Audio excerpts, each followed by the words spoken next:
Get ready to buckle up, mga bro, because we've got some seriously exciting updates coming your way from the world of international diplomacy. Isipin mo to, isang trilateral meeting between the Philippines, United States, at Japan ay nakatakdang maganap dito mismo sa Manila sa susunod na linggo. Now, that's what I call a power-packed summit of strategic allies, mga bro.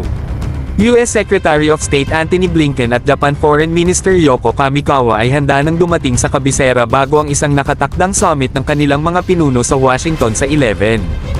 At alam mo ba, ang ating mismong Presidente Marcos ay papunta sa United States mula April 11 hanggang 13, kung saan siya ay magkakaroon ng pag-uusap kay US President Joe Biden sa White House bago sumali sa puwersa ni Japanese Prime Minister Fumio Kishida para sa Trilateral Summit. Pero heto ang tunay na pasabog, sa gitna ng mga agresibong aksyon ng China sa West Philippine Sea, parehong ang US at Japan ay matibay na sumusuporta sa Pilipinas. At sa US at Pilipinas na may Mutual Defense Treaty na nangangakong tulungan ang isa't isa sa kaganapan ng armed attack sa rehiyon, malinaw na may mga kasama tayong makakasandalan, mga bro.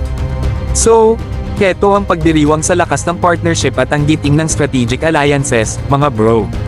With the Philippines, United States, at Japan na nagtutulungan, we're sending a clear message to the world, together, we're unstoppable.